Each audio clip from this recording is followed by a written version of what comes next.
कलयुग का आगमन हुआ उससे पूर्व ही कलयुग के भय से भयभीत होकर के नैमिषारण्य तीर्थ में एकत्र हुए ब्रह्मा जी के निर्देशानुसार, तो उस नैमिषारण्य में बैठे हुए सोनकादि ऋषि नीचे यज्ञ आदि से निवृत्त होकर के सत्संग चर्चा करते हैं, भगवान की चर्चा लीला कथाओं को करते हैं। तो एक समय में उन ऋषियों के मध्य में सूत जी का आगमन हुआ। सूत जी व्यास जी के शिष्य हैं। व्यास जी ने 18 पुराणों का निर्माण किया। यहीं बद्रीनाथ के पास में व्यास गुफा, अगर आप लोग गए हो तो आपने देखा होगा, माणा गांव के पास में व्यास गुफा है, जिसको व्यास माता का मंदिर भी कहते हैं।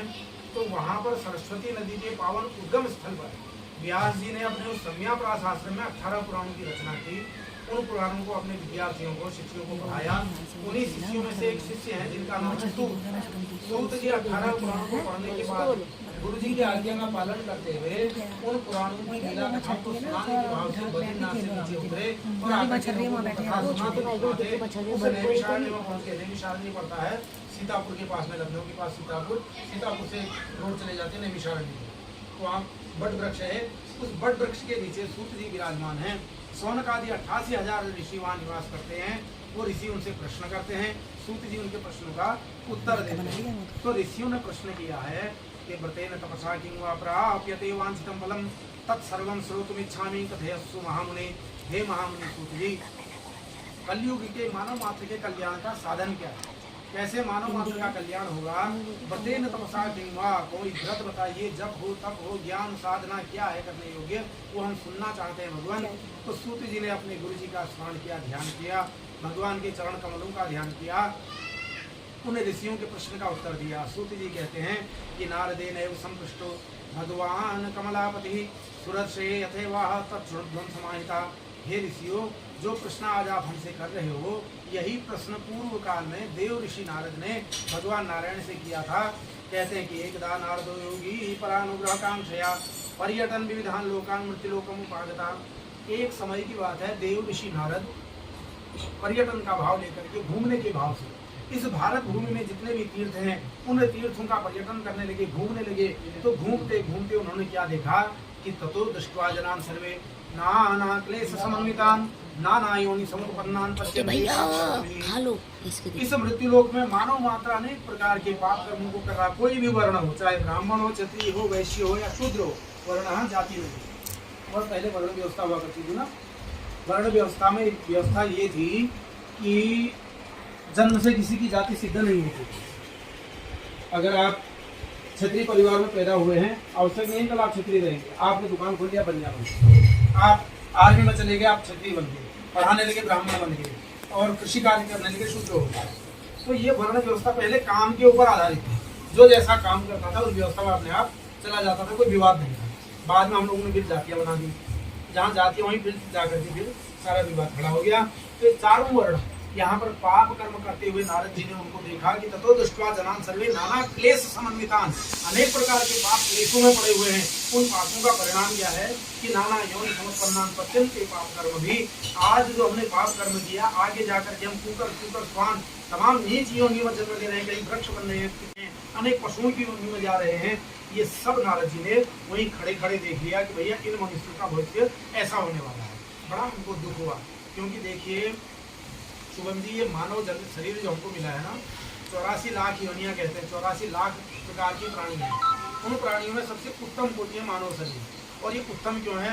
क्योंकि ये जो दिया भगवान ने बुद्धि विवेक, ये सबसे उत्कृष्ट है। साथ हम ज्ञान रखते हैं, इसलिए इसको उत्तम शरीर कहा गया है। इस उत्तम मानव शरीर को पा करके अगर हम वही पाप करने लगे, जानवर की भांति अगर हम लड़ने झगड़ने लगे, तो कोई लाभ नहीं शरीर को प्राप्त होगा।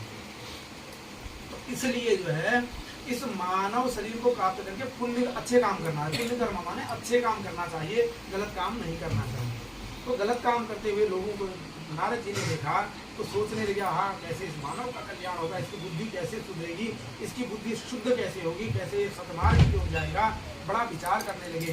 तो अनेक सौ उन्होंने विचार किया। जब कोई उपाय समझ नहीं आया, वीणा उठाई, भगवान नारायण के धाम वैकुंठ में जाकर के वहाँ भगवान से नमो वांग मनसाति तो रूपायानंत शक्ति आदि मध्यांत हिनाय और निर्गुणाय महात्मने, अनेक प्रकार का वहाँ भगवान का स्तवन करने लगे, पूजन करने लगे। तो भगवान नारायण ने अपने कमल नेत्र खोले, पूछा नारद जी से कि मर्थम मार्ग तुम जीतम शिवते मनसि वर्तते, हे देव ऋषि, आज तुम हमारे यहाँ कैसे आए, क्या बात है, क्या कष्ट है, क्या दुख है, क्यों तुम्हारा चेहरा ऐसा झुका हुआ मुरझाया हुआ है। तो देव ऋषि नारद ने वही बात बता दी जो यहाँ संसार में देख करके गए थे। कहा प्रभु बड़े खेद की बात है, दुख की बात है, जो मानव शरीर है, आपने जो सबसे उत्तम कोटि का शरीर मानव बनाया, उसको बुद्धि दी, विवेक दिया, ज्ञान दिया, लेकिन उस ज्ञान को प्राप्त करने के बाद भी वो पशुवत व्यवहार करता है, पशुओं की तरह लड़ता झगड़ता है, कुत्तों की तरह एक दूसरे को काटने के लिए जाता है। थोड़ा कुछ मिल गया तो घर में टूंगा सिरा ऊँट की तरह मुंह उठा के ऐसे चलता है नहीं। तो हे प्रभु, उसको कैसे मति आएगी, सदमति कैसे आएगी, आप कोई उपाय बताइए। तो भगवान कहते हैं साधु पृष्ठम त्वया वत्सो लोकानुग्रहकांक्षया, बेटा नारद, तुमने बड़े साधुवाद की बात पूछी है संसार के कल्याण के लिए, इसलिए आज मैं तुमको गुप्त रहस्य बताता हूँ। वर्तमस्ति महत्पुण्यम स्वर्गे मर्त्ये च दुर्लभम तव स्नेहान मया वत्स प्रकाशः क्रियते अर्जुना। कहा कि बेटा एक ऐसा व्रत है जो स्वर्गे मर्त्ये च दुर्लभम, स्वर्ग में और इस मृत्यु लोक में, मृत्यु लोक पृथ्वी को कहते हैं, इस मृत्यु लोक में और स्वर्ग लोक में जो बड़ा दुर्लभ है, किसी को पता नहीं है। तव स्नेहान, बेटा तुम्हारे प्रेम के कारण मया वत्सव प्रकाश क्रियते अर्जुना, आज मैं उस व्रत को प्रकाशित करता हूँ, उद्घाटित करता हूँ। क्या है भगवान व्रत, क्या है? बोले सत्यनारायण से व्रतम सम्यक विधान कह। सत्यनारायण भगवान का जो व्रत है वो सम्यक विधान का, सम्यक माने पूर्ण रूप से, नियम पूर्वक जो अपने जीवन में धारण कर लेता है। ये लोके सुखम मुक्त्वा जानते सत्यपुरम ययौ, इस संसार के सारे सुखों को भोग करके अंतिम परम पद को प्राप्त होता है। स्पष्ट लिखा है कि ये लोके सुखम मुक्त्वा, ये संसार के सुख भोगने के लिए, त्यागने के लिए नहीं है कि हम कहीं जटा बना करके, दाढ़ी बना के कहीं जंगल में चले जाएं, वहाँ पेड़ के नीचे बैठ करके तमाम तप कर, इसके लिए शरीर नहीं मिला है। यहाँ स्पष्ट लिखते हैं कि सुखम मुक्त्वा, संसार के जितने सुख है ना, ये तमाम हम एसी में बैठे हैं, गद्दे में सो रहे हैं, सुंदर एक से एक सुंदर व्यंजन खा रहे हैं, वस्त्र सुंदर से पहने, हमारे लिए तो है ये गाय भैंस थोड़ी करेंगे ये सब, ये मानव के लिए इनको भोगना चाहिए। तो लेकिन कैसे भोगना चाहिए कि हम न्याय पूर्वक मार्ग से धन उपार्जित करें, अन्याय से धन न कमाएं, न्याय परिश्रम करके धन को कमाएं, इससे अपने जीवन में जितनी सुविधाएं जोड़ सकते हो जोड़िए, लेकिन पाप कर्म का धन ना हो, पुण्य कर्म से कमाया हुआ हो, न्याय मार्ग से कमाया हुआ हो।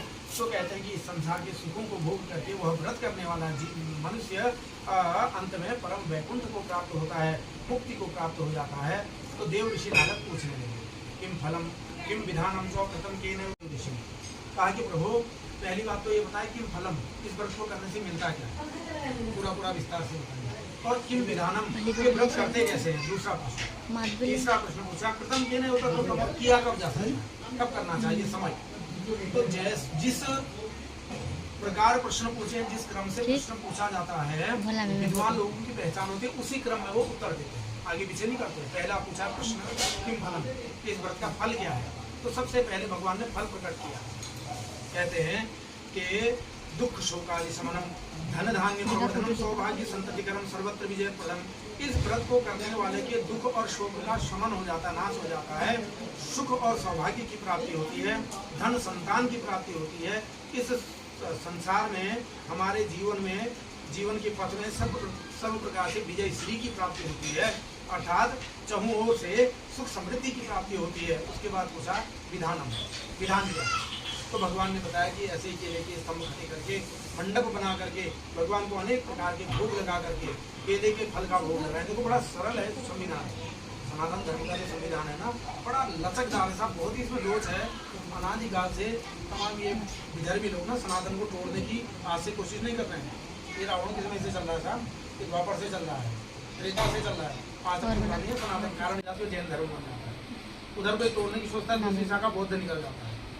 तो कुछ ना कुछ इसमें से एक शाखाएं बन जाती है, धर्म टूटता नहीं है, क्योंकि इसमें लचक होती है ना, जिनके वहाँ नियमों में लचक होगी, वो ऑफिस हो चाहे कोई सस्ता हो, वो गिर जहाँ कड़क होता है जाता है तो टूटने की संभावना रहती है। हमारे यहाँ कितना संविधान सरल है, देखो लिखते हैं कि कदली फलम, अगर यहाँ लिखा होता आम से भोग लगाएं, आज आप कथा नहीं करता, आम कहाँ से लाते हैं, केला हमेशा प्राप्त होता है, 12 महीने प्राप्त होता है, बड़ा सरल विधान है। तो ऐसी सरल चीजें दे रखी है जिससे सब लोग उसको कर सकें, प्रेम से कर सकें। तो ऐसे केले का फल का भोग लगाएं, आटे का प्रसाद चढ़ाएं, जो हम सब करते हैं, ये विधान सब ये पुराण नहीं बताया हुआ है। और भगवान के नाम का संकीर्तन करें, खूब जोर जोर से भगवान का नाम का उच्चारण करें। और सबसे बड़ी शर्त रखी है कि अपने जीवन के सत्य को पहचाने, जीवन में सत्य को धारण करें। देखो 2 शब्द हैं इस व्रत में, सत्य और नारायण। अगर हम सत्य के मार्ग पर नहीं चलेंगे तो नारायण तो बहुत दूर की बात है। पहले हमको अपने आप को सत्य में अवस्थित करना पड़ेगा, सत्य में हमको विराजना पड़ेगा, बैठना पड़ेगा, तब जाके नारायण की प्राप्ति होगी। तो सत्य का अनुपालन करें, अनुमोदन करें। और प्रथम केने उत्तर व्रत करना कब चाहिए, उसका उत्तर भगवान ने दिया, यस्मिन कस्मिन दिने भक्ति श्रद्धा समन्वित हो। जिस किसी दिन भी मन में भक्ति और श्रद्धा विश्वास पैदा हो जाए। 3 चीजें हैं शिवम जी, 3 चीजें हमारे पास। पहला है भक्ति, दूसरा है विश्वास और तीसरी है श्रद्धा। अगर ये 3 चीजें हैं, भक्ति हमारे अंदर है, श्रद्धा हमारी पूर्ण है और जो कर्म हम कर रहे हैं उस पर हमको पूर्ण विश्वास है, तो हमारे द्वारा किया हुआ कर्म सार्थक हो जाता है। अगर ये वस्तु पदार्थ थोड़ा कम भी हो जाएगा ना, केले का फल नहीं भी होगा चल जाएगा, लेकिन श्रद्धा भक्ति विश्वास नहीं होंगे नहीं चलेगा। तो कोई भी आप जीवन में कर्म करें, नई पीढ़ी के लोगों को पूजा पाठ, कभी भी अपने घर में कभी तीर्थ करने जाते हो, पूजा करते हो, दान करते हो, धर्म का कोई भी काम करते हो, श्रद्धा से, खाली दिखावे के लिए मत करना। कभी भी छोटा सा करो, आवश्यक नहीं है खूब लंबा चौड़ा कर दो, 6-6 दिन तक करते हो, करते हो श्रद्धा से, मन से करो, पूर्ण मनोयोग से करोगे तो भगवान की बड़ी कृपा होती है। तो श्रद्धा भक्ति और विश्वास पूर्वक किए हुए भगवान के इस पवित्र पावन व्रत से इह लोके सुखम भुक्त्वा इस संसार के सारे सुखों को भोग करके वह प्राणी अंत में उस परम पद को प्राप्त करता है। देव ऋषि नारद को प्रश्न का उत्तर मिल गया। ज्यों ही प्रश्न का उत्तर मिला, अब नारद हैं कौन, नारद का परिचय कराते हैं आपसे। नारद, आपने कभी सीरियल देखे होंगे ना धार्मिक, उसमें नारद को दिखाया कुटिया खड़ी करके वो इधर की उधर करा के लड़ाकू भिड़ाकू कराने वाला, ये देखा होगा ना। एक हमारी हिंदी में वो सूक्ति भी है, नारद प्रवृत्ति कहते हैं, जो इधर की उधर करता है उसको नारद प्रवृत्ति कहते हैं। लेकिन नारद ऐसे वास्तव में नहीं है, ये गलत है। आपके अंग्रेजी में नो माने होता है जानना, नो ज्ञान के लिए उपयोग होता है ना, नॉलेज नो। संस्कृत में ना माने जाना, ना माने ज्ञान, नार माने विशिष्ट ज्ञान, नारम ददाति इति नारदः, जो विशिष्ट ज्ञान बांटता है, लुटाता है, उनको नारद कहते हैं। आप देखिए, जब हमको कोई गलत बात मालूम पड़ जाती है ना, अभी आपके नौजवान किसी मुद्दे को थप्पड़ मार दे, जब तक 4 लोगों को बताओगे ना आपको बुरी लगेगी, अरे भाई साहब आपने सुना, अरे उसने उनको थप्पड़ मार दिया, मतलब हम अंदर से कुलबुला जाते हैं कि किसको बताएगी नहीं। और अच्छी बातें अगर हमको पता लग जाएंगे, हम उसको किसी को नहीं बताते। नारद जी बिल्कुल इसके उल्टे हैं, उनको कोई गलत बात मालूम पड़ जाती है, गलत चीज मालूम पड़ जाती है, नारद जी उसको गड्ढे में डालते हैं, उसको किसी को नहीं बताते। कोई ज्ञान मिल जाता है, उनको अच्छी बात मिल जाती है, कुल बुलाने लगते हैं, किसको बांटूं, किसे बताऊं, ये ज्ञान की बात है। अब नारद जी को ज्ञान मिल गया इस व्रत का, कुल बुलाने लगे, बस प्रभु हो गया, मेरा काम हो गया, बिना उठाई प्रणाम किया, इस व्रत का प्रचार प्रसार करने के लिए मृत्यु लोक की ओर दौड़ लगा दी। क्यों? नारम दगा इसी जगह बांटने वाले ऋषि हैं बड़े, और एक ही ऋषि है जो देव ऋषि कहलाते हैं, जो देवताओं के भी ऋषि हैं, उनको इसीलिए देव ऋषि कहा जाता है। बाकी तो कोई राज ऋषि है, ब्रह्म ऋषि है, तमाम है, लेकिन देव ऋषि। तो ऐसे नारद जी भगवान के व्रत का प्रचार प्रसार करने के लिए बिना उठाए नारायण का गुणगान करते हुए उस वैकुंठ से मृत्यु लोक की ओर प्रस्थान करके बोलो सत्य नारायण भगवान की जय। कृष्ण गोविंद हरे मुरारी, हे नाथ नारायण वासुदेव, गोविंद हरे मुरारी, हे नाथ नारायण वासुदेव, बोलो कृष्णचंद्र भगवान की।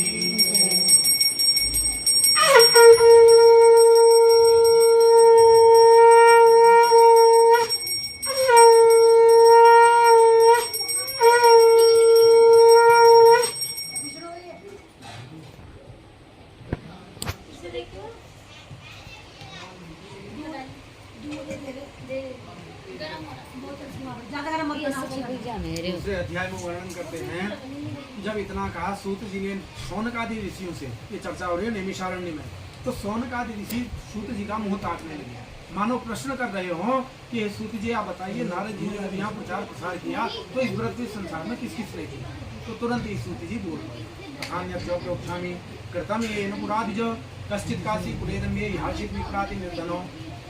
कहा कि शौनकादि ऋषि सुनो, एक काशीपुर नाम के नगर में निर्धन ब्राह्मण रहता था जिसका नाम था शतानंद।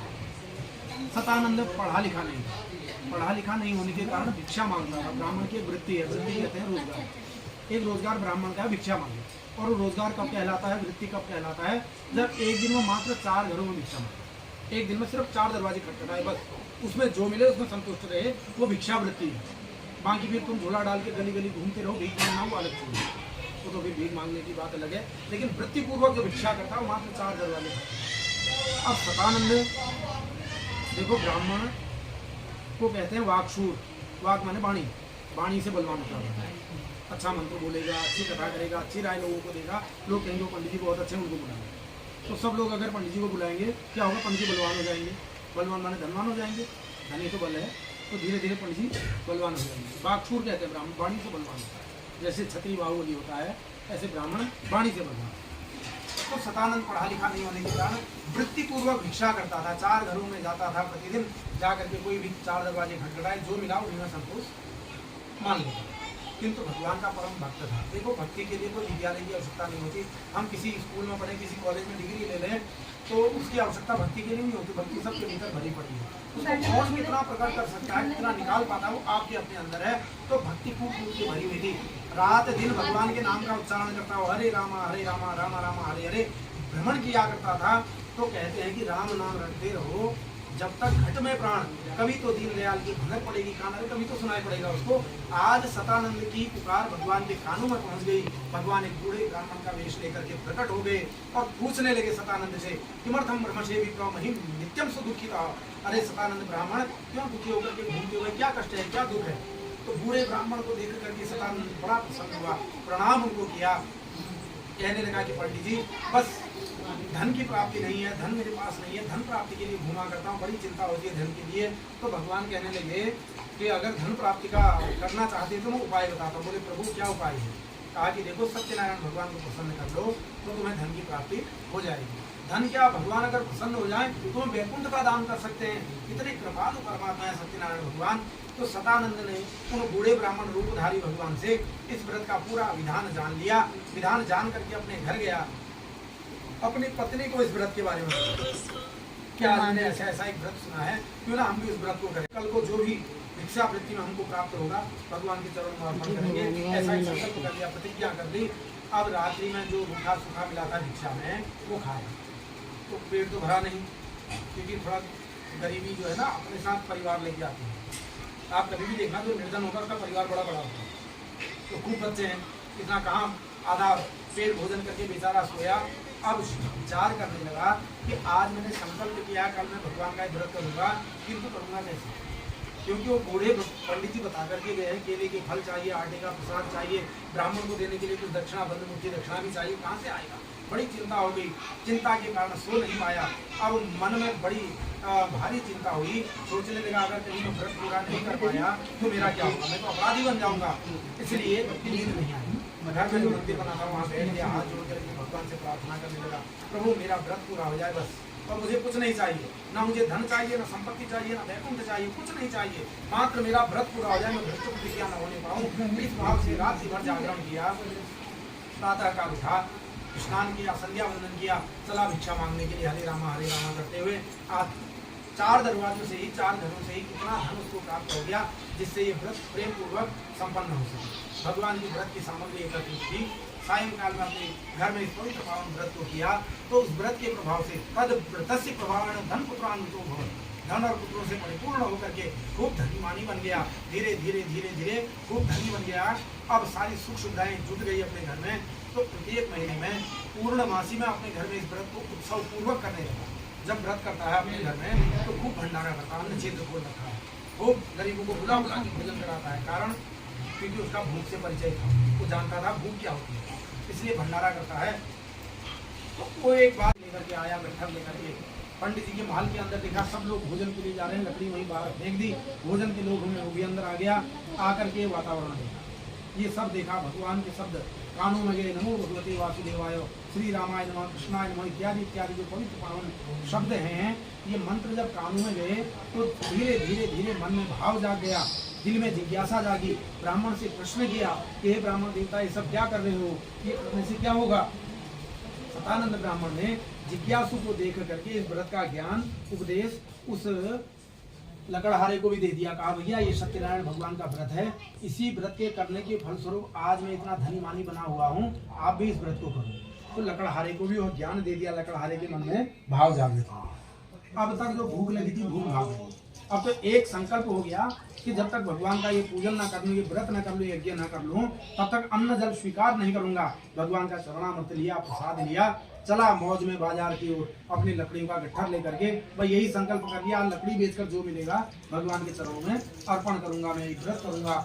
तो बाजार में गया, भगवान की बड़ी कृपा हुई, बहुत सारा मूल्य उसको प्राप्त हुआ, उन लकड़ियों की कीमत प्राप्त हुई। उससे श्रद्धा, भक्ति और विश्वास, इन 3 सोपान के साथ में भगवान के इस पवित्र पावन व्रत को किया। तो वह लकड़हारा भी, यह सतानंद नाम का ब्राह्मण भी इस संसार के सारे सुखों को भोग करके अंतिम उस परम पद को प्राप्त हो गए। बोलो सत्यनारायण भगवान की। श्रीमन्नारायण नारायण नारायण श्रीमन्नारायण नारायण नारायण बद्री नारायण नारायण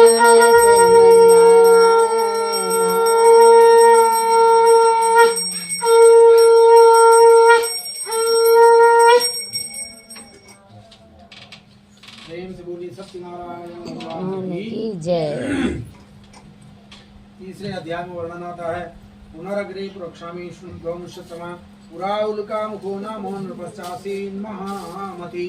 कहते हैं कि देखो ये सत्यनारायण भगवान की जो कथा दे रखी है 5 अध्याय में, इसकी बड़ी विशेषता है साहब। पहली विशेषता तो ये है कि इसमें 4 वर्णों का वर्णन है। वर्ण जाति नहीं, जातियों का कहीं पुराण में वर्णन नहीं है। जहाँ भी इसमें ब्राह्मण, क्षत्रिय, वैश्य, शूद्र शब्द आता है वो जाति परक नहीं है, वो वर्ण परक शब्द है।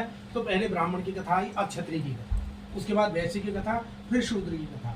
चारों वर्णों का वर्णन, उसका आशय क्या है, क्यों चारों वर्णों का वर्णन दिया? क्योंकि देखो कोई भी धर्मावलंबी होता, वो चाहे हिंदू हो, जैन हो, पारसी हो, बौद्ध हो, ये इस्लाम हो या क्रिश्चियन हो, कोई भी ये हमारा अल्लाह, खुदाई, ईश्वर, भगवान, परमात्मा असत्य है कोई नहीं कहेगा। सब क्या कहेंगे, हमारा ईश्वर सत्य है। तो सत्य रूपी भगवान की तो आराधना सबको करनी चाहिए। ये कथा सबके लिए है साहब, ये कोई हमारे हिंदू या सनातन वालों के लिए नहीं, सबके लिए। कोई भी धर्मावलंबी हो अपने ईश्वर को, खुदा को, गॉड को कभी भी कोई झूठा नहीं कहेगा।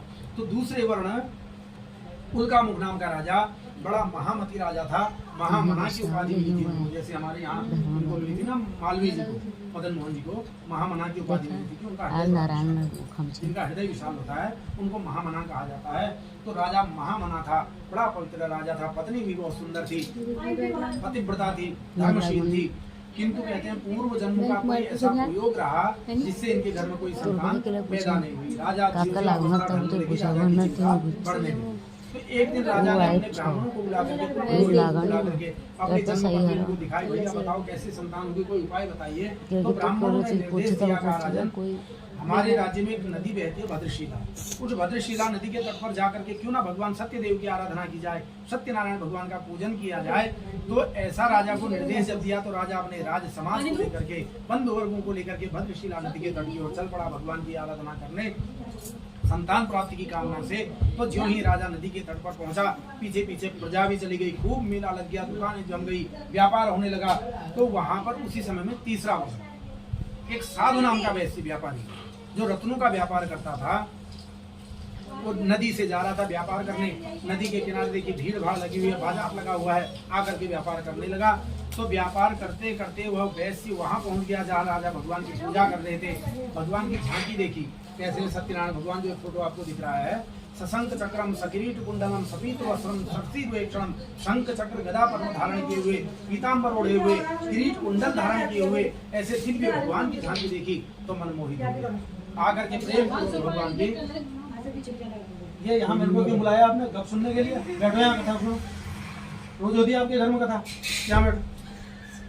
अरे वो नहीं टिकरी ना, कौन? वो चुड़ंकी, वो डर गई अंदर में आने दे रही बाहर। उसका समय ऐसा ही है ना, वो डर गई है, वो नहीं आने दे रही।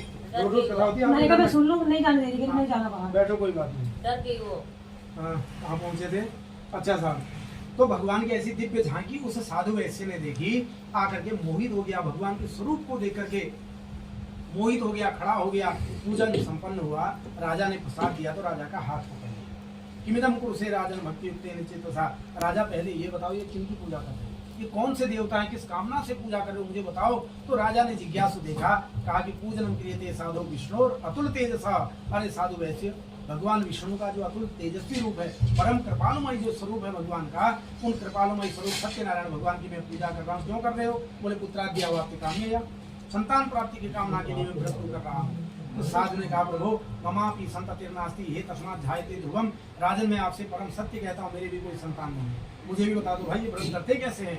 तो साधु वैश्य को उस उल्का मुख राजा ने इस व्रत का ज्ञान दिया। अब साधु अपने व्यापार करके घर चला गया, जा करके अपनी पत्नी लीलावती को इस व्रत के बारे में बताया। देखो कोई भी जब किसी को ज्ञान पता हो रहा है तो घर जाके पत्नी को बताया, अकेले नहीं करता है। क्योंकि जब विवाह हो जाता है ना, आप कोई भी तीर्थ करें, धर्म करें, दान करें, कोई भी पूजा पाठ करें, अकेले नहीं होता था। कि गाड़ी के दो पहिए होते हैं, गृहस्थ में पति और पत्नी, जब दोनों एकत्र होकर धर्म कर्म को करते हैं वो सार्थक है।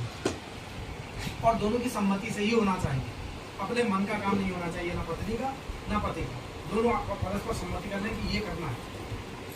जब हो जाए पक्का उसके बाद काम करना चाहिए। तो जो है अपनी पत्नी लीलावती को इस व्रत के बारे में बताया। दोनों पति पत्नी बड़े प्रसन्न हुए, संकल्प लिया साधु वैश्य ने कि तदा व्रतम करिष्यामि यदा मे संततिर् भवेत्। देखो भैया ये जो वंश का गुण है ना, ये पीछा नहीं छोड़ता है, वंश आपके खून में आता है, उसको चाहे आप मानो या ना मानो। ब्राह्मण के घर में अगर जन्म होगा ना, बाप दादा भी पंडिताई ना करते होंगे, 2-4 पूजा पाठ के मंत्र वो अपने आप ही स्वीकार हो जाते हैं, अपने आप आ जाते हैं। क्षत्रिय कितना भी दुबला पतला हो, चाहे मोटा ताजा, इससे कोई संबंध नहीं है। अगर 2 आदमी को लड़ता हुआ देखेगा ना, उसका खून बोल पड़ेगा, तुरंत बीच बचाव करने चला, लड़ो मत, क्योंकि राजा है वो, रक्षा का भार है उसके अंदर, वो अपने आप चला जाएगा, उसका खून दौड़े। ऐसे ही वैश्य व्यापार उसके कूट के भरा होता है, चाहे 7 पीढ़ी में किसी ने व्यापार नहीं किया हो। यहाँ पर देखिए उसका प्रत्यक्ष उदाहरण दिख रहा है। ब्राह्मण पहले व्रत करता है, फल जब मिलेगा तब होगा। राजा ये उनका मुख्य क्षत्रिय नदी के तट पर व्रत कर रहा है, जब होगा फल तब होगा। लेकिन वैश्य ने ऐसा नहीं किया, वो कहता तदा व्रतम करिष्यामि यदा मे संततिर् भवेत्। वो सब तोल मोल के करता है साहब, वो कहता तब मैं व्रत करूंगा जब मेरे संतान हो जाएगी, पहले चाहिए काम बाद में। ये वंश का गुण है। संकल्प मात्र से ही दसवें मासी बात से कन्या रत्न में जाए, तो उस संकल्प के बाद ठीक 10वें महीने में उसके घर में कन्या ने जन्म लिया। और दिने दिने सावप्रदे शुक्ल पक्ष यथा शशि, शुक्ल पक्ष में जैसे चंद्रमा प्रत्येक दिन के कला बढ़ते हैं, ऐसे वो कन्या भी बढ़ने लगी। तो उसका नाम कलावती रख दिया, नामकरण हो गया, घर शुद्ध हो गया। तो पत्नी ने याद दिलाई, पत्नी संस्कृत का शब्द है, हाँ पत्नी का अर्थ होता है पतना त्रायते इति पत्नी, जो दुख में बिल्कुल ढाल की तरह पति के आगे खड़ा हो जाए उसको पत्नी कहते। एक धर्मान योज्यते इति पत्नी, जो धर्म मार्ग में हाथ पकड़ करके ले जाती है, चलो आज फलाने मंदिर हुआते हैं, पत्नी का काम। आज घर में पूजा कर लेते हैं, ये पत्नी का काम, जो धर्म मार्ग में ले जाते हैं। धर्मान योज्यते इति पत्नी। और यज्ञान योज्यते इति पत्नी, घर में आज ये चीज खत्म हो गई है, इतना चावल लाना है, ये आटा लाना है, नमक नून तेल लाना है, कौन कहता है? पत्नी को कहती है। तो पत्नी चाहे माँ हो या हमारी पत्नी हो, है तो पत्नी हो। तो ये पत्नी का धर्म है साहब, धर्मान योज्यते यज्ञान योज्यते पतनात् त्रायते इति पत्नी, उसको पत्नी कहते हैं। तो पत्नी लीलावती ने अपने धर्म का पालन किया, पति का हाथ पकड़ा, बोले देखो घर पवित्र हो गया, कन्या हो गई, नामकरण हो गया, लगे आज भगवान का पूजन कर लिया। संकल्प किया था हमने कि हम पूजन करेंगे। तो सेठ जी ने कहा कि देखो आज तक तो घर में संतान नहीं थी, घर सुना था, क्योंकि दस्त का फल है ना ये संतान। को जब घर में संतान हो जाती है तो फिर रौनक आ जाती है, दो ही की तो शोभा है घर में, या तो बच्चों की या बूढ़ों की। जवान की कोई पूछ नहीं है घर में, क्योंकि जवान को फुर्सत है ही नहीं, उसको तो अर्जन करना, कमाना है उसको। अगर घर में ठाट करेगा तो फिर नहीं चलेगा ना। तो घर की शोभा 2 से ही होती है, या तो बुढ़े या बच्चे।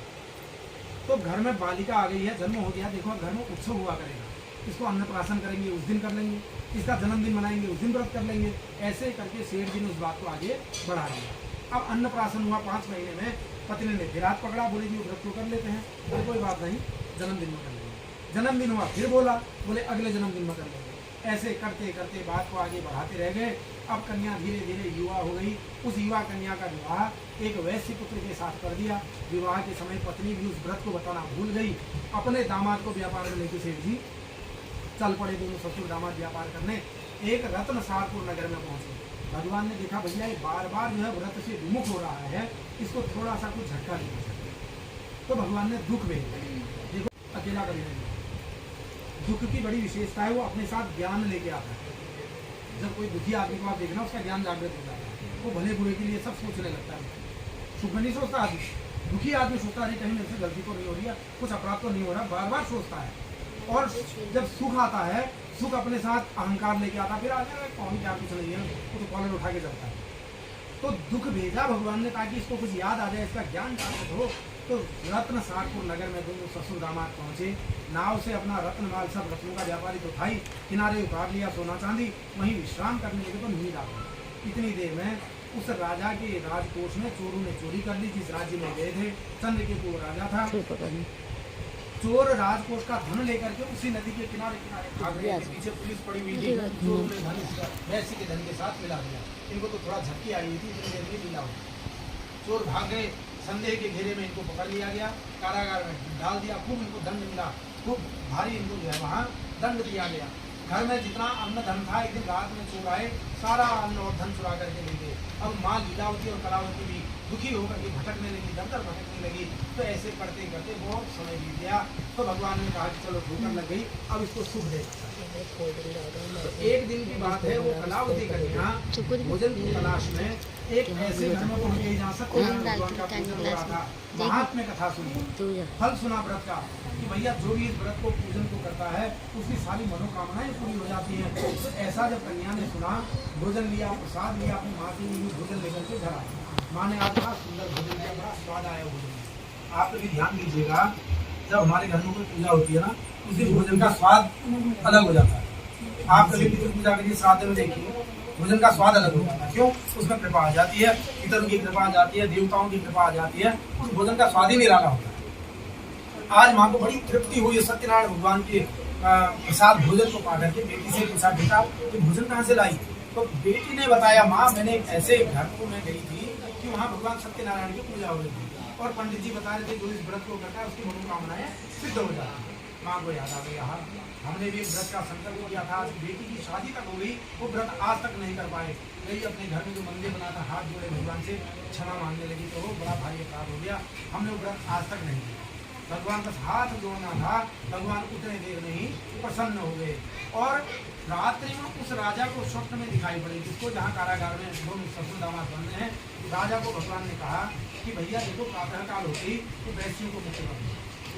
उन्होंने चोरी नहीं की है, चोर कोई और था, संदेह के घेरे में पकड़े गए, उनका धन उनको दे देना।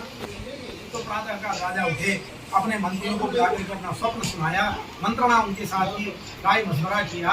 तो अंत में साधु वैसे उनके दामाद को उनके धन सहित मुक्त कर दिया गया। जाओ भैया तुम अपने रास्ते जाओ।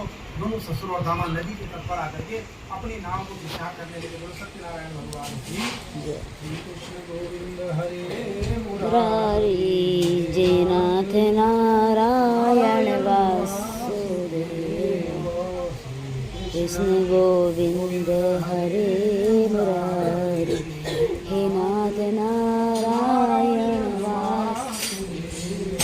सत्यनारायण भगवान की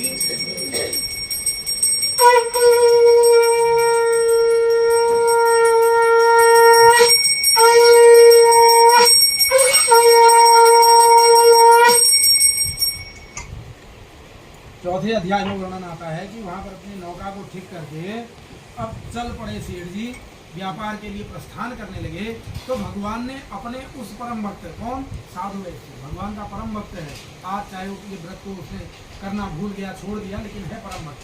स्वयं भगवान उसकी परीक्षा लेने के भाव से एक दंडी स्वामी का वेश बना करके, महात्मा संत का वेश बना करके वहाँ प्रकट हो गए और पूछने लगे कि मस्ती तो नौस्थितम, भैया सेठ जी तुम्हारी नाव में क्या है? तो सेठ विचार करने लगा कि अगर बाबा जी से कह दूं कि नाव में रत्न भरे पड़े हैं, क्योंकि रत्न थे ना, धन जो है वो पर्दे में रखा जाता है, धन को कोई खुला नहीं रखता, ठीक। तो पर्दा अगर मानो मैं बाबा जी को बताता हूँ कि मेरे नाव में रत्न भरे पड़े हैं, और हो सकता है बाबा जी मांग लें, और मांगने पर अगर दे दूंगा तो व्यापार का नियम टूटेगा। व्यापार का नियम होता है साहब, जब तक पहली बिक्री नहीं हो जाती, दुकान वाला किसी को मांगने वाले को नहीं देता, किसी को उधार नहीं देता। ये नियम आज के नहीं है, ये सब नियम यहाँ से आए हैं पुराणों से, तो पौराणिक है नियम। क्योंकि हम लोग पुराणों को ही अपना गुरु मानते हैं, पुराणों से हमारी जीवन शैली आई हुई है कि जीवन को किस तरीके से जीना चाहिए, वो सब ये पुराण हमको बताते हैं, इसलिए इनको गुरु कहा जाता है। इसलिए बार बार पुराण सुनने का विधान है कि कहीं अगर हम कुछ भूल गए हों फिर हमको याद आए। तो सोचने लगा अगर दे दूंगा तो व्यापार का नियम टूटेगा, और अगर नहीं दूंगा तो मांगने से मरना भला, जो नर मांगन जाए उनते पहले वे हुए जिन मुँह मुक्षत ना है। मांगने से तो मरना भला है कि भगवान ऐसी अवस्था न दे कि हमें किसी कुछ मांगना और उससे मरना भला है। लेकिन मांगने के बाद भी अगर कोई वस्तु होते हुए नहीं देता है तो मांगने वाले से पहले मांगेगा। तो ये तो बड़ा धर्म संकट की स्थिति हो गई। अगर दूं तो अपराध, ना दूं तो अपराध। बड़ा असमंजस की स्थिति में आ गया सेठ। विचार करने लगा कि चलो आगे चल करके अपना भोली बट्टा हो जाएगा। तो दान मान करता था, खूब दान करता था, ऐसा सामान्य व्यक्ति नहीं था, खूब दानी मानी था। तो ऐसा विचार करके थोड़ा झूठ बोल दिया। बोले कथम प्रच्छसी भूदंडिन मुद्रा ने तुम की मच्छसी। अरे दंडी स्वामी तुम उसके ऊपर मुद्रा चाहते हो? लता पत्राधिकम चेवो वर्तते करणों। हे प्रभु मेरी नाव में फूल पत्ते भरे पड़े हैं। भगवान ने कहा कि हाँ ये तो झूठ बोला है। सत्यम बहुत जा तेरा वचन सत्य हो जाए। ये भगवान ने कहा। शांत होकर के परम शांत परमात्मा वहीं एक पत्थर के ऊपर बैठ गई। अब अपनी नाव को देखा जो रत्नों के भार से अभी तक नल जल में थोड़ा बैठी हुई थी, वो बिल्कुल फूल की तरह तैर रही। क्यों? सब फूल पत्ता बन गया। तो कपड़ा हटा करके देखा, लाखों का माल मिट्टी में मिला हुआ पाया। सेठ जी को आया वहीं चक्कर और वहीं बेहोश हो गए, मूर्छित हो गए। दामाद ने किया हुआ पानी होश आया। अब तिल मिलाए गुस्से के मारे सेठ जी, और गुस्से के मारे वहीं जो दंडी स्वामी भगवान बन करके आए थे उनके पास चले गए। भगवान तो परम शांत बैठे हुए थे, क्योंकि भगवान तो शांताकारम है ना, परम शांत है भगवान नारायण। तो आप लोग पढ़ते हैं ना शांताकारम मुझे विषय, बड़ा दिव्य श्लोक है, कभी अवसर पढ़ लेना इसको। 1000 फन है उस नाग के जिनके ऊपर वो सोया हुआ है शेषनाग, और उस 1000 फन वाले शेषनाग के ऊपर चादर तान के सोया हुआ है। ऐसा शांताकार आपका पाँव पड़ जाएगा किसी सांप के ऊपर, आएगी शांति। 1 महीने तक सपने में शांति आएगी। वो 1000 फन वाले के ऊपर चैन से सोए, ऐसा शांताकार भगवान है। हाँ बिल्कुल, ऐसा परम शांताकारम हुआ है। 1000 फन वाले नाग के ऊपर पड़े रहते हैं। ऐसे शांताकारम भगवान दंडी स्वामी वहाँ पर शांत बैठे हुए थे। तिल मिला के सेठ चला गया उनके पास। बोले रे बाबा जी तुम क्या जानते हो, हम तो गृहस्थी लोग हैं भैया, यहाँ सब कुछ चाहिए, धन भी चाहिए, संपत्ति चाहिए, तुमने सब मिट्टी में मिला दिया, जो था सब बग दिया बाबा जी। शांत भगवान जब चुप हो गया, बोले भैया देखो मैंने तुम्हारा कोई अपराध नहीं किया, मैंने तुम्हें नरक में जाने से बचा लिया। कैसे? आगे देखो झूठ बोलने वाला नरक जाता है। अब तुम्हारे झूठ को मैंने सच कर दिया, इस झूठ के लिए तुम नरक नहीं जाओ, मैंने तुम्हारी रक्षा की है। सेठ जी समझ गए भैया ये सामान्य महात्मा नहीं है। उनके चरणों में अपनी नाक रगड़ने लगा एवं पुनः पुनः नत्वा महाशोकाकुलोभवत्, बड़े दुख को क्षमा करो। भगवान ने याद दिलाई, उसने कहा याद है तुम्हें कुछ? पूर्व में तुमने सत्यनारायण भगवान के व्रत का संकल्प लिया था, तो तुम पद पद में झूठ बोलते हो। देखो सत्यनारायण भगवान का वास्तविक व्रती कौन है? हम यहाँ कह देते हैं जो सत्यनारायण भगवान का व्रत कर लेता है, ये लोग सुखम मुक्त शांत सत्यपुरम ये हो। क्या संसार के सुख इतने सस्ते हैं कि एक दिन भूखे रह जाएं, भगवान की कथा सुन लें और उनको सारे सुख यहाँ अंबानी बन जाएंगे एक दिन? असंभव है साहब। उसके लिए स्पष्ट है सत्यनारायण भगवान का वास्तविक व्रती वो है जो अपने जीवन से झूठ को निकाल फेंके, अपने जीवन के सत्य को जान ले। वो सत्यनारायण भगवान का वास्तविक व्रती है। तो कहते तुमने पग पग पर झूठ बोला है, जाओ अब झूठ का व्यवहार व्यापार मत करना। धन पूर्ववत हो गया, चला भगवान को प्रणाम करके अपने गाँव नगर आ गया। अपने नगर में आकर के नाव किनारे लगाई, एक व्यक्ति को अपने घर भेजा, जाओ भैया हमारे घर ये संदेश पहुंचा दो कि हम सकुशल यहाँ पहुंच गए हैं। संदेश लेकर के व्यक्ति अपने घर चला गया उनके। जब घर में पहुंचा उस समय में जो कलावती कन्या है, देखो बचपन में जो संस्कार पड़ जाता ना भीतर, छोटे छोटे बच्चों में जो संस्कार डालते हैं बचपन में ही डालने चाहिए। जब लड़का जवान हो जाए या बेटी जवान हो जाए तब हम उससे कहें अरे जरा पूजा भी करने, थोड़ा हमारे घर में पूजा इस तरीके से होती है, जो भी हमारा अपना कुल का आचार है वो तब नहीं सीखेगा। बचपन में उसको सिखाइए, वो जो बीज पड़ जाएगा आजीवन पर्यंत वो काम करता है। तो वो संस्कार कलावती के मन में पड़ गया कि भगवान की पूजा मनोकामना पूरी करती है। उस दिन से रोज भगवान सत्यनारायण की पूजा नित्य करती है। आज भी सुबह का समय है, कलावती लगी हुई है, जय लक्ष्मी रमणा स्वामी जय लक्ष्मी रमणा। इतने में शब्द सुनाई पड़ा और संदेश वाहक संदेश लेकर के आया, भैया तुम्हारी पितापति नदी के तट पर आ गए। अब मन की स्थिति डामाडोल हो गई, क्योंकि देखो भगवान की जो पूजा है इसको हम लोग कहते हैं उपासना, कहते हैं ना उपासना, पूजा उपासना। उप कहते हैं परमात्मा, उप माने परमात्मा, उप समीपे आस्यतामी की उपासना।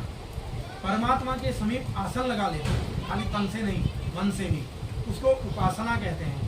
अब मन में तो हमारे दूध का भगना उबल रहा होता है, चावल की सीटियाँ चल रही होती हैं, दाल पक रही होती है, जय जगदीश हरे स्वामी जय जगदीश हरे। अरे बेटा ये बंद कर देश में 3 सीटी आ गई, भक्तजनों के संकट यही होता है, घरों में यही तो होता है, सबके घर में, मेरे भी आपके भी सबके होता है। हाँ 5 मिनट के लिए भगवान की पूजा करिए, उतने देर थोड़ा देर अपने आप को संसार से अलग, बड़ा आराम मिलता है। बड़ा आनंद मिलता है, पूरा एक प्रकार से आप रिचार्ज हो जाते हैं। 5 मिनट कभी करके देखना, एकाग्र भाव से सब छोड़ करके। अधिक आवश्यकता नहीं है कि घंटों बैठे रहो, मात्र 5 मिनट हो, लेकिन उतने देर को अपने आप को संसार से अलग कर लो, उससे जोड़ने की कोशिश करो, तो परम आनंद मिलता है, परम आनंद की अनुभूति होती है, उसको उपासना कहते हैं। तो कलावती ने वो शब्द सुना, स्थिति डामाडोल हुई, सारा उपक्रम किया, चलना मतलब प्रसाद लेना भूल गई, छोड़ा नहीं है जानबूझकर, भूल वश छूट गया। चली पितापति का दर्शन करने, तो वहाँ पतिदेव नाव समेत जल में डूब गए। भगवान ने ऐसी लीला रचाई, हाहाकार मच गया, खोजबीन की पता नहीं लगा। तो अंत में कलावती के मन में विचार उत्पन्न हुआ कि देखो विवाह हुआ, विवाह के तुरंत बाद पति प्रदेश चले गए, आज कई वर्षों के बाद लौट करके आए तो यहाँ की जल में डूब गए, गायब भी हो गए, मरी गए। अब क्या करे बेचारी, भार स्वरूप जीवन महसूस होने लगा, कूदने को तैयार हो गई, मैं भी कूद जाऊं जल में जाकर के आत्महत्या कर लूं। आकाशवाणी होती है, अरे साधु, तुम्हारी कन्या ने मेरे प्रसाद को छोड़कर घोर अपराध किया है। ये आकाश से शब्द सुनाई पड़ा, सबने सुना, कलावती ने भी सुना। देखो, हम भगवान की जितनी भक्ति करते हैं, हमारे भीतर उतनी शक्ति आती है। जो जितना बड़ा भक्त, उसके अंदर उतनी बड़ी ताकत। कलावती के अंदर भगवान की परम भक्ति थी, नित्य भगवान का आराधन पूजन करती थी। तो भक्ति का फल तो मिलता है ना, कहीं जाता नहीं है। कलावती ने भी ये शब्द सुना कि पति प्रसाद छोड़ने की वजह से पति जल में डूब गया। तुरंत बुद्धि ने निर्णय लिया कि अगर मैं प्रसाद ले लूँ तो पति मुझे मिल जाएगा। शुद्ध निर्णय ले लिया, शुद्ध निष्कर्ष। उल्टे पांव वहाँ से घर आई, घर आकर के मंदिर में जैसे ही बैठी, हाथ जोड़े भगवान से और प्रार्थना करने लगी। कभी अवसर मिले स्कंद पुराण का रेवा खंड पढ़ देना, ये जो सत्यनारायण भगवान 5 अध्याय दिए स्कंद पुराण की, यहाँ संक्षिप्त दी हुई है। कलावती कौन है, पहले तो कलावती को जानो। एक नौजवान नव यौवना है, ठीक, वो नव यौवना कौन है, जिसका पति अभी अभी जल में डूब करके गायब हो गया, मर ही गया, वो है कलावती। घर आकर के मंदिर में बैठ के हाथ जोड़ के भगवान से उसकी प्रार्थना क्या है कि हे प्रभु, मैंने बड़ा भारी अपराध किया, आपने जो दंड दिया ठीक किया, मैं इसी लायक। कितना विशाल हृदय होगा, कितनी भक्ति होगी उसके अंदर कि वो स्वीकार कर रही है। शिवम जी, हमको स्वीकार करना सिखाया नहीं जाता। हमारे जितने भी बड़े बुजुर्ग गुरु इत्यादि हैं, कोई नहीं सिखाता हमको अपराध स्वीकार करना। हम जाते हैं मंदिर में, कहीं कोई साक्षात भगवान नहीं होते, मूर्तियाँ तो होती हैं, उनके आगे भी जाके हमारी विधि क्या होती है, हे प्रभु अगर कोई गलती हो गई तो हम तो लगाते हैं। कभी मैंने ये नहीं कहा प्रभु मैं अभी अभी कुत्ते को डंडा मार के आया, भगवान हो सके क्षमा कर देना, कभी नहीं कहा। मैं गाय को अभी पत्थर मार के आया हूँ, मुझे क्षमा कर देना। मैंने उनको दुर्वचन बोल दिया प्रभु, अपराध कभी नहीं कहा हमने। हम तो लगाते हैं, बेवकूफ़ बनाते हैं उसको भी, भगवान अभी अभी गाली दे के आया हूँ, भगवान अगर कोई गलती हो गई तो बाबा मुझे क्षमा कर देना। सिखाया नहीं जाता स्वीकार, जबकि स्वीकार जब तक नहीं करेंगे, ये सीखना चाहिए क्रिश्चियनों से। हम तो पत्थर की मूर्ति के आगे तो लगाते हैं, वो उनका फादर होता है, उसके आगे कन्फेशन जो करते हैं वो सब बोल देते हैं कि मैं फादर में ऐसा करके आया हूँ। कितनी अच्छी बात है, अनुकरणीय है, अच्छी बातें तो सब जगह से सीखनी चाहिए। वो जीते जाते आदमी के सामने अपने अपराध स्वीकार करते हैं, हम पत्थर की मूर्ति के आगे तो लगाते हैं और झंडा फहराए हैं, सनातन धर्मी है। हम अरे काहे के सनातन धर्मी, कुछ तो कर लो, कुछ तो सनातन की लय कर लो। तो हमेशा अपने अपराध को स्वीकार करना चाहिए। जब तक हम गलती को मानेंगे नहीं, हमको क्षमा मिलने वाली नहीं है, प्रायश्चित होने वाला नहीं है। कलावती स्वीकार करती है, प्रभु मैंने अपराध किया, मैं इसी लायक थी, आपने ठीक दंड दिया। उनके दंड को भी स्वीकार कर दिया, चैलेंज नहीं कर रही है, स्वीकार कर रही है तो ठीक किया आपने। उसके बाद शरणामृत लिया, प्रसाद लिया और मन में विश्वास जागा। कहा ना मैंने, भक्ति, श्रद्धा और विश्वास तीनों का दर्शन हुआ है।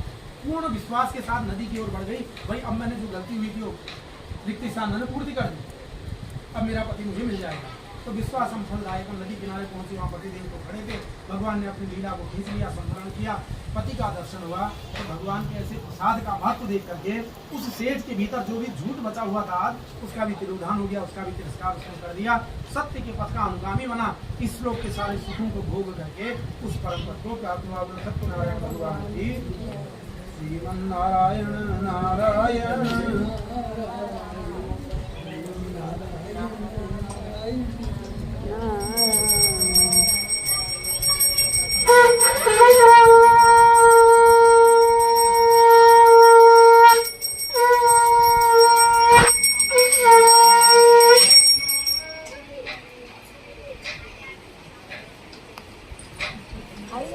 सत्यनारायण भगवान की जय। 5वें अध्याय में वर्णन आता है, अकान्य चौकक्षामी शृणुष्वसमासी तुंगध्वजो राजा प्रजापालन तत्र। एक राजा था साहब तुंगध्वज नाम का, बड़ा महान राजा था, धार्मिक राजा था, सब गुणों से विभूषित था। लेकिन एक दिन राजा के मन में अभिमान आ गया। उल्टे पांव ये उल्टा मुंह वहां से जंगल में भाग गया। अब जब चारों खाने चित हो गया, भाई इतनी जल्दी पूरा राज्य नष्ट हो गया, कोई नया राजा बैठ गया, कोई युद्ध नहीं, कोई कुछ नहीं। तो अब विचार करने लगा कि कहाँ गलती हुई, अपराध कहाँ हुआ कि ये सब इतना परिवर्तन कैसे हो गया। तो विचार आया कि हाँ देखो, परमात्मा ने हमको क्षत्रिय बनाया और क्षत्रिय का धर्म है वो रक्षा करे, क्षत्रिय का कर्तव्य है वो संसार की रक्षा करे। और हम रक्षक होकर के भक्षक बन गए, हम ही ने मारना शुरू कर दिया, तो रक्षा कौन करेगा। बड़ा भारी अपराध कर दिया मैंने, जानवरों की जीवों की हत्या कर दी, हाँ अपराध हो गया।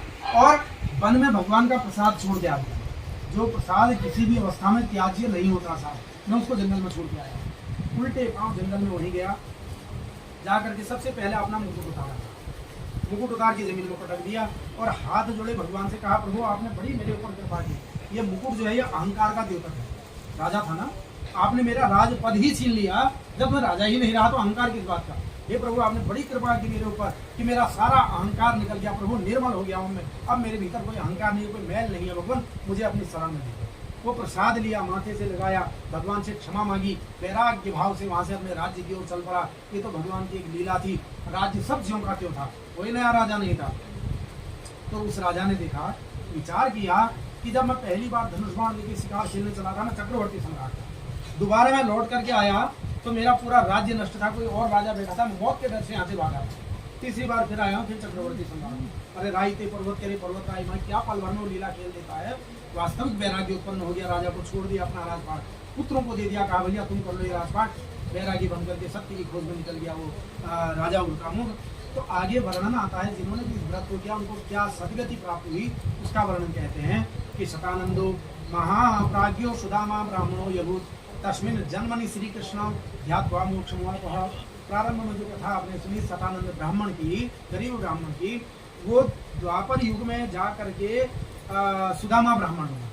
सुदामा भगवान कृष्ण के साथ बाल्यकाल में गुरुकुल में साथ पढ़े, सांदीपनि के आश्रम में उज्जैन में, वहीं वो चने अकेले खाए थे, दरिद्रता भगवान ने दी थी। अंत में भगवान ने ही अपना वैकुंठ सुदामा को दान कर दिया था और परम मुक्ति को प्राप्त हुए। उल्कामुखो महाराजो नृपो दशरथो भवत। उल्कामुख नाम का राजा जो भद्रशिला नदी के तट पर संतान प्राप्ति के लिए व्रत कर रहा था, वो त्रेता युग में राजा दशरथ बना।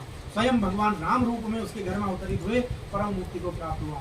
काष्ठ भार वहु बिल्लो गुराजो बभूव। इस शतानंद को सुनकर के जो लकड़हारा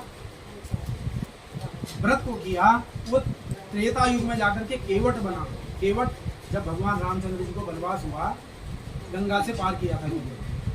केवट कहता है कि जब रामचंद्र जी गए गंगा नदी के किनारे, मांगी दाम में केवट आना, कहा ही तुम्हार मरम में जाना। भगवान ने केवट को बुलाया, भैया आओ हमको पार कर दो। वो कहता ना महाराज मैं नहीं करूंगा। भगवान ने कहा क्यों? बोले तुम्हार मरम में जाना। प्रभु मैं आपकी राशि को जानता हूँ। लक्ष्मण को बड़ी हंसी आई कि लक्ष्मण ने विचार किया कि मैं अनादिकाल से भगवान के साथ हूँ, शेष है ना भगवान को, लक्ष्मण शेष के अवतार हैं। मैं अनादिकाल से भगवान के साथ रहता हूँ, जहाँ जहाँ अवतार लेते हैं पीछे पीछे जाता हूँ, आज तक मैं इनके रहस्य को नहीं जान पाया। और ये एक क्षुद्र सा व्यक्ति कहता है कि तुम्हारे मरम में जाना, प्रभु मैं आपकी राशि को जानता हूँ। इधर भाई क्या जानता है? तो केवट बोला इतना जानता हूँ भैया, इनके पाँव की धूल में जादू है, ये जिसको छू देते हैं वो नारी बन के उड़ जाती है। मैं पत्थर को छुआ था, नारी बन के उड़ गई थी, अहिल्या को तारा था ना, कहीं मेरी नाव लकड़ी की नारी बन के उड़ गई तो मेरी रोजी रोटी का साधन है, प्रभु मैं खाऊंगा क्या? लक्ष्मण बोले दत्त तेरी तो कुछ नहीं जानता सब, लेकिन केवट जानता था। केवट ने विचार किया, सोचने लगा कि देखो मानव जन्म मिलना बड़ा कठिन है, बड़ी कठिनता से मानव शरीर मिलता था, ऐसे नहीं मिलता। हम तो ऐसे मिट्टी के भाव को फेंक देते हैं। बड़ी कठिनता से 84 लाख योनियां भोगने के बाद तमाम कीट पतंगा वृक्ष गुल्म लता कुकर छुकर स्वान क्या क्या हम बन करके आते हैं, कहाँ कहाँ से यात्रा करके ये पवित्र पावन शरीर को प्राप्त करते हैं। बार बार ये मिलना बड़ा असंभव है और कदाचित मिल भी गया। केवट विचार करता है कि अगर मिल भी गया मानव शरीर, रोज राम मेरे दरवाजे पर नहीं आएंगे।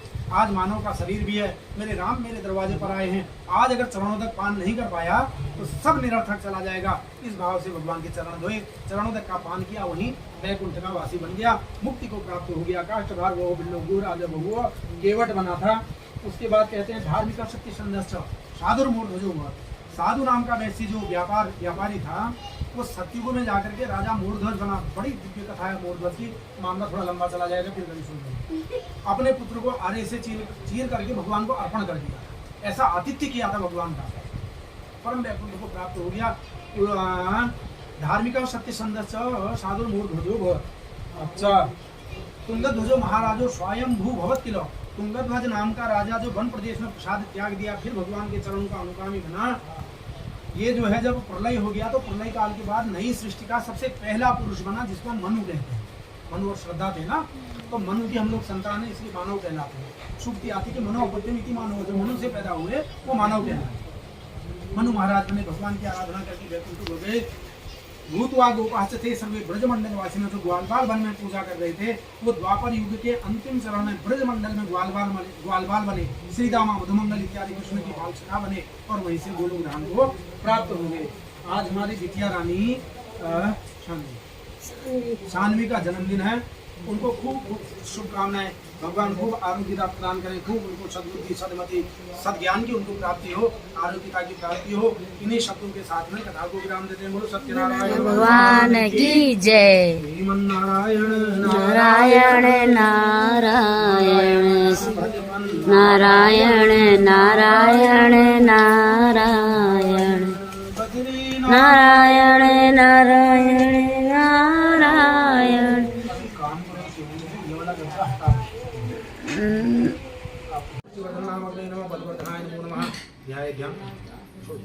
ध्याय ध्यानं समर्पयामि। अग्ने जातु वेदसे नमः। अग्ने जातु वेदसे नमः। ध्याय ध्यानं समर्पयामि। चलो गोदी चलो। आदयो उपाद्यं जलं समर्पयामि। भरद्रामग्ने नमः। हस्तेवर्घ्यं जलं सर्वाङ्गेषु पञ्चामृत स्नानं समर्पयामि। ओम पञ्चनद्यः सरस्वतीमपि यन्ति ततो तथा सरस्वतीं वज्रधातु देवयो सरिता।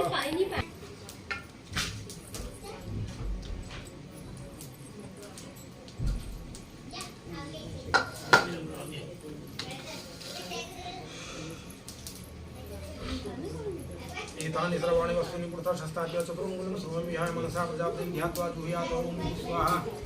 इदमग्ने इदं नमः। ओम भुवः स्वाहा। इदं वायवे इदं नमः। ओम स्वः स्वाहा। ओम सूर्याय इदं नमः। ओम अग्ने प्रजापते स्वाहा। इदं प्रजापते इदं नमः। हाथ जोड़िएगा, गणपति भगवान का ध्यान करिए। ओम गजाननं भूतगणाधि सेवितं कपितजम्बूफलचारुभक्षणं उमासुतं शोकविनाशकारकं नमामि। विघ्नेश्वर पाद पंकजं सिद्धि विनायकाय नमो नमः। प्रेम से बोलिए गणपति भगवान की। चलिए सावधानी लीजिए। ये तो बोलिए ना, एक ये दोनों बना लो, इकट्ठे कर देंगे बांध डाल आगे और शुभम बोला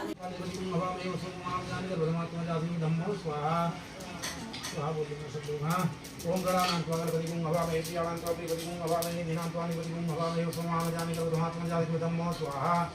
ओम गणानां त्वा गणपतिं हवामहे प्रियाणां त्वा प्रियपतिं हवामहे दीनां त्वा निपतिं हवामहे सोमामजानि तवधमात्मं जातिकृतं स्वाहा।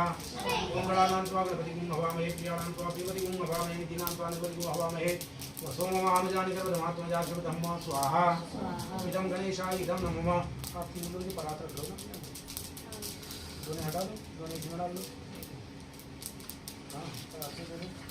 ओम अम्बे अंबिके मालिके नमाने अति कष्टना शस्त्र प्रकटपति काम पीलवासिनी म स्वाहा। ओम अम्बे अंबिके मालिके नमाने अति कष्टना शस्त्र प्रकटपति काम पीलवासिनी म स्वाहा। ओम अम्बे अंबिके मालिके नमाने अति कष्टना शस्त्र प्रकटपति काम पीलवासिनी म स्वाहा। ओम अम्बे अंबिके मालिके नमाने अति कष्टना शस्त्र प्रकटपति काम पीलवासिनी म स्वाहा। इदं अम्बिकायै इदं नमः। ओमकार से ब्रह्मा सिद्धि व्याकृष्टि छंद सूर्यो देवता सूर्य प्रीते यथा संख्या तिलाद्यादि होने भी नहीं होगा। सूर्य नवग्रहों के लिए आहुति ओम कृष्ण रसा वर्तमान हो कृष्ण रसा वर्तमान निवेश अन्नवर्तमते चैरण्य संतारथेना देवो जाति भुवनानि पश्यन्न। ओम सूर्याय स्वाहा। ओम सूर्याय स्वाहा। ओम सूर्याय स्वाहा। इदं सूर्याय इदं नमो। फिर जल ले लीजिएगा। इदं सूर्याय इदं नमो। इमं देवेति गौतम शीतिष्ठु छंदः सोमो देवता सोम प्रीते यथा संख्या तिलाद्यादि होमे विनियोगः एकावत्याचार्येण नाम यक्षे। ओम चंद्रमाते आहुति। ओम इमं देवाच पतमो स्वदं माते चताय माते ज्येष्ठाय माते जान राज्य शिवन्याय मुख्य पुत्रमसे विषे भूमि राजा सोमो अस्माकं ब्राह्मणानां राजा। ओम सोमाय स्वाहा। ओम सोमाय स्वाहा, ओम सोमाय स्वाहा, ओम सोमाय स्वाहा। इदम सोमाय इदम नमो। एक दोनों में दे दो, एक दोनों और दे दो। विराजे प्रभु अद्भुत सविराजे, नारद करत निराजन, नारद करत निराजन, घंटा ध्वनि बाजे। ओम जय लक्ष्मी रमणा, प्रगट भय कलिकारण, द्विज को दर्श दियो प्रभु, द्विज को दर्श दियो। बूढ़ा ब्राह्मण बन कर, बूढ़ा ब्राह्मण बन कर, कंचन महल कियो। ओम जय दुर्बल भील कराल, जिन पर कृपा करी प्रभु, जिन पर कृपा करी। चंद्रचूड़ एक राजा, चंद्रचूड़ एक राजा, तिनकी विपत्ति हरी। ओम जय लक्ष्मी वैश्य मनोरथ, पायो श्रद्धा तज दीनी प्रभु, श्रद्धा तज दीनी। सो फल भोग्यो प्रभु जी, सोई फल भोग्यो प्रभु जी। फिर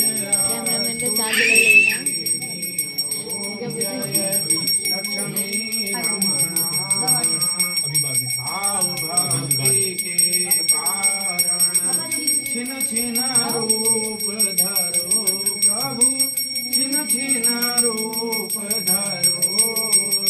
श्रद्धा धारण कीनी, श्रद्धा धारण कीनी, तिनको राज सरो। ओम जय लक्ष्मी रमणा, बाल बाल संग राजा, वन में भक्ति करी प्रभु, वन में भक्ति करी।